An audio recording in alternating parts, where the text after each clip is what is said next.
$2.6 trillion of the $4.3 trillion is going to be a tax hike on people making less than $400,000. And another $700 billion will be a tax hike on our pass-through entities, think small businesses. So with that, we'll go on to Senator Cantwell. Thank you, Mr. Chairman. Mr. Kimmit, you've been nominated to be the Undersecretary of Commerce for International Trade.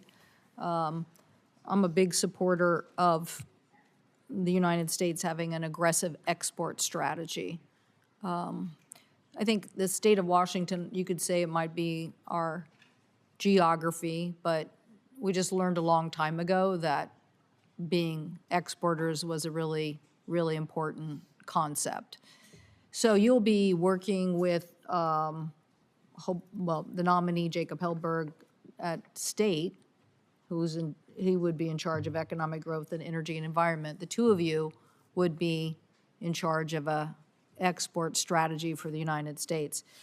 To me, it's hard to have an export strategy when you're in the middle of a trade war. I think the Obama administration had a goal of doubling exports in 4 years. They got, I think, about 80% there. I told them just claim victory and double down for the next 4 years. So, because that, to me, is one of the biggest GDP growth opportunities of the United States when 95% of consumers live outside of the United States. Focusing on exports as a big economic strategy, I think, is just exactly what our nation should be doing, getting those markets open.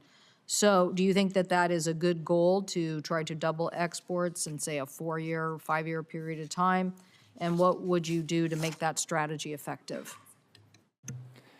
Thank you for the question, Senator. Absolutely, increasing exports to the maximum extent possible would be something I would be committed to working towards if confirmed. I think the Global Markets Unit at ITA plays an extremely crucial role in this export promotion through the U.S. field with offices all over the country, helping small and medium-sized businesses promote exports abroad, the Foreign Commercial Service in various markets throughout the world. So absolutely, I'm committed to working every day to promoting U.S. exports abroad and bringing market access to all industries.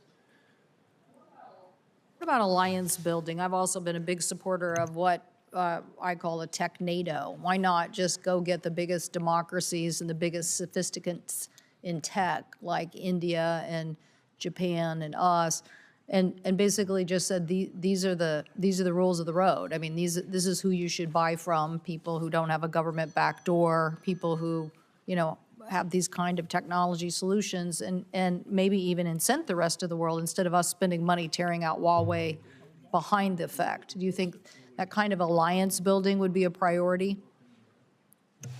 Thank you for the question. I think certainly as countries come to work with us, the ones that have chosen to work with President Trump to fix global trade, certainly technology coordination with those countries is on the table and would be a vital goal of those discussions. And whether it's an alliance or on a bilateral basis, certainly creating tech arrangements with our trading partners. But you said something, when countries come to work with us. I'm trying to get a sense of whether you believe in alliance building as a key strategy for countering other people, that the alliance building is a way to, strengthen our hand.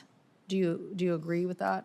Yes, Senator, I agree with that. Working with, calling it an alliance or however it's termed, working with a group of countries that are aligned in efforts to resist the Chinese infiltration in the tech space, absolutely. Well, I'm saying set the stage, and my guess is more countries will join us. What do you think the biggest region is that we should focus on now? Do you think the Chinese are having too much effect in South America and that we could work on something that would open more U.S. doors in South America, for example?